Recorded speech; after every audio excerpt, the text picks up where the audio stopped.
Good evening, everyone. I'm David Woods, bipolar 2, rapid cycler mixed, ADD, PTSD, and I'm not sure what else. But I just recorded a 20 minute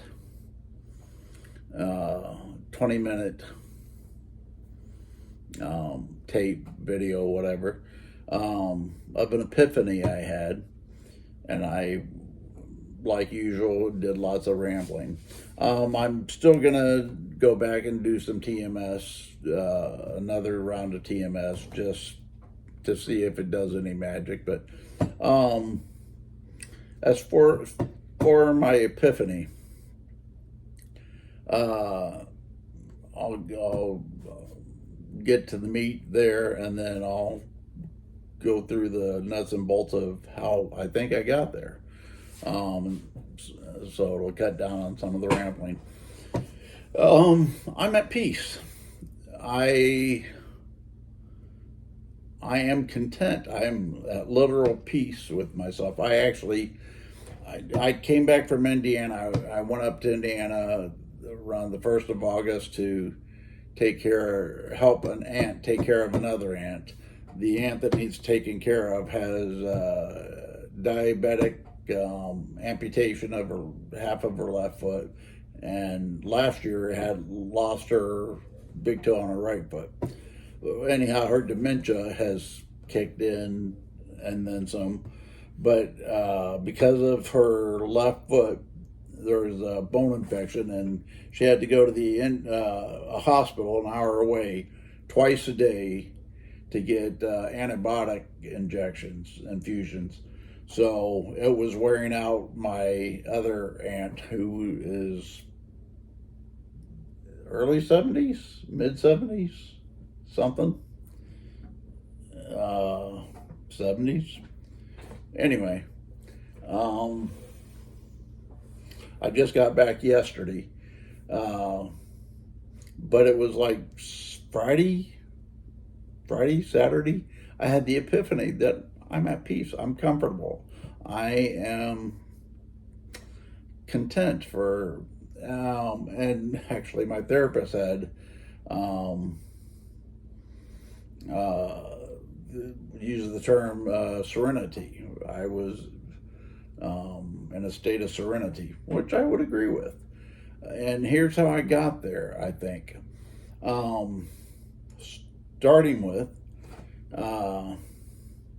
well, like I said, my aunt worked as a nurse on mid-shift, 8 p.m. to 8 a.m. for 45 years. 45 years taking care of people. And then she took care of my great aunt Mag, making her to her hair appointments for blue hair and the bank and wherever else. And she took care of other older women that requested her help, and she was there for them, and she helped raise us 5 kids, or she was there to support us, one of the two, and now it's my dad died or was killed in Vietnam when I was 6 months old, and 65, and then my mom became paranoid schizophrenic when I was 10. My baby sister, trigger warnings here, committed suicide when she was 16. I was 20. And I never properly grieved her at that time. And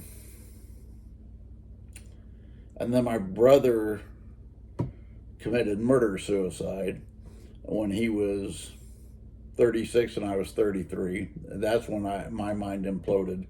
My youngest daughter was born July of 98, and my brother died September 16th of 98. And that's when my mind imploded. So, but anyway,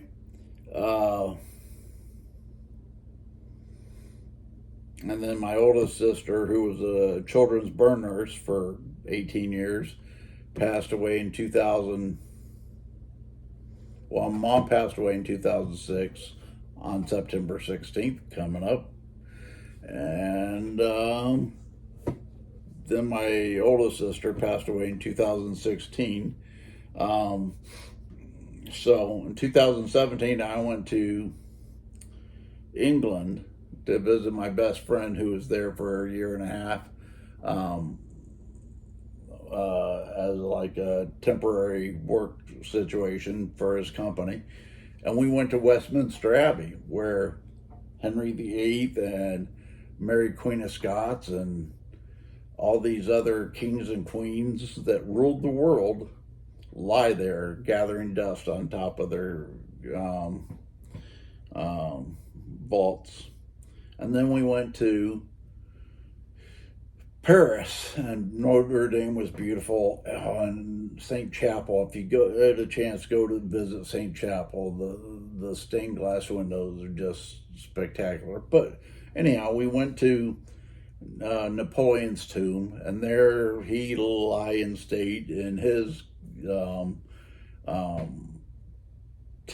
tomb. All these people that ruled the world, were they happy? No, obviously, Henry VIII wasn't later on in life, especially after the horse fell on him and just made the rest of his life miserable, and I guess those around him. But anyhow, what I realized was, my aunt would wake me up in the middle of the night saying the phones weren't working. And it took me a while and figured out that she'd unplugged the main phone base. She also unplugged the internet router, so that killed the phone. It also kills the TV. So I plugged those in. Later that day, she argued with me that she hadn't even been in her room to unplug anything. So I took a red marker and wrote on a paper and put it over by the router and stuff, do not unplug these or you won't have TV, internet, and phone. So, and then I would wake up different times and or get up, and the TV would be unplugged from the wall, or the power strip that it was plugged into was or shut off. And then there's a couple times last week, I think, is when the main trigger point happened. She had a Roku remote like this, except it was the generic one. And she's holding it saying, how do you turn on the TV? She said, I know I used to know, but I don't know how to turn it on. So I showed her.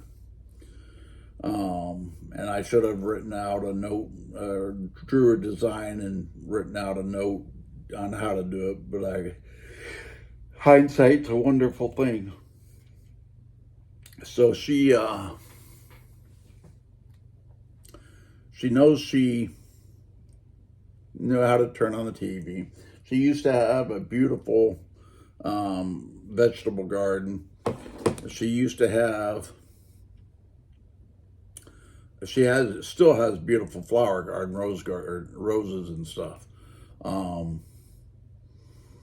But last year when she lost her big toe, she had she started giving away her possessions or whatever, trying to downsize. She had this beautiful curio cabinet that full of stuff that she offered different stuff to different people, and if they wanted it, they took it, and if they didn't want it, she donated it to St. Paul, Vincent de Paul's thrift store. So, and I think it was the remote that showed me, or that was the epiphany, that doesn't matter what you do for the world or yourself or other people, that at some point it just isn't going to matter. And if you bust your back trying to make $1 or make a difference in the world or whatever, at some point the world moves on. The energy you put into it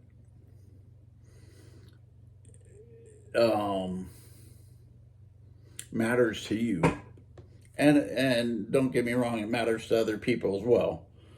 But they have their lives as well, and it moves on. I want more than anything for my daughters to be happy and healthy and have fun and laughter and silliness.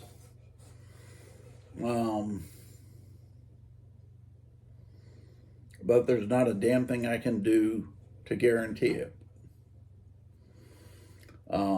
My years as a soldier and policeman and all that really are for what?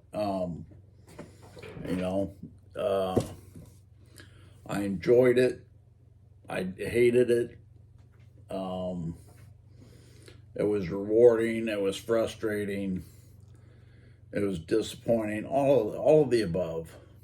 That's Jasmine.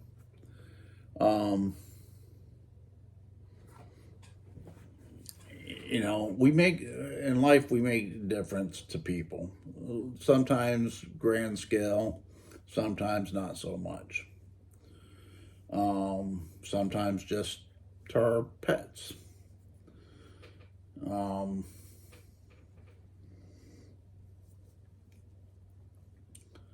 But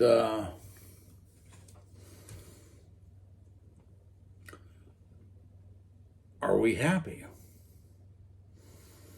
And for whatever reason, for most of my life, I don't think I've been happy. The birth of both of my daughters, I was ecstatic through the roof. Spiritual experience. Two of the most important days of my life.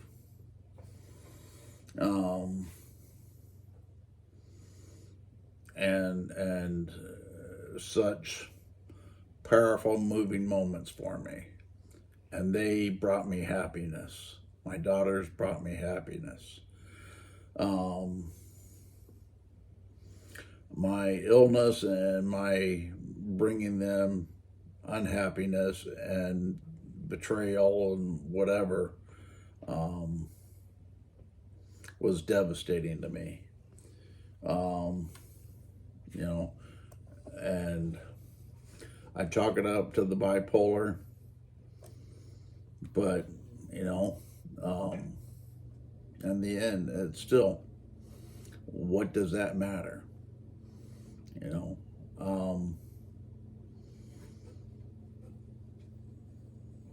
I have two amazing daughters that bring me happiness. I don't know why, but I'm content. I'm happy. Driving down back, I think it was Friday or Saturday, I realized that I'm happy, that I'm content. Yeah, granted, I still have the bipolar and the financial mess and all that kind of crap, but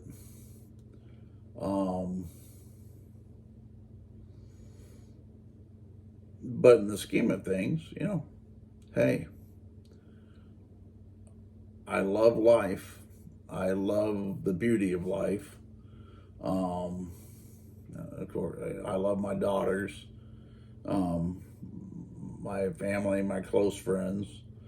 But I'm happy. I'm at peace. That's what I was trying. I'm at peace. Maybe not necessarily happy, but I'm at peace. So my therapist, when I told him that yesterday, how I described it to him, he said sounded like I was in a state of serenity, and that's a good word for it. So I thought I'd share that with you. I don't know exactly how all of the above got me here. I got crap I need to go through and purge that I don't want my kids or anybody else having to just, they'll throw it out wholesale anyway, more than likely. So I just need to go and, start getting rid of crap. And, downsize. I already have in my house is 720 square feet, one bedroom. That little window right there is like a little storage cubby that I got my artwork, I didn't make it, but my art collection and boxes of crap. And so I need to go through and, like, for the most part, get rid of the boxes of crap. And then once it cools down, because I'm in Yuma, Arizona, with Sonoran Desert, it's still 105 out during the day. And so I need to purge my sheds once it cools down enough for me to do that. And for years, I don't know why, well, y'all probably are aware, like, I take showers, I wash my laundry, shit ends up in a big pile. So some of it gets washed 4, 5, 6 times,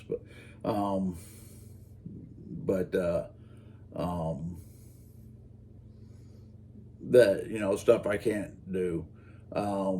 Like this mess I'm at right now.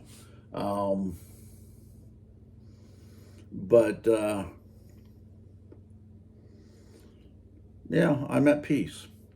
And that feels good. Driving down here, even during the rain at night, even cussing out, give or take, some of the drivers passing me, I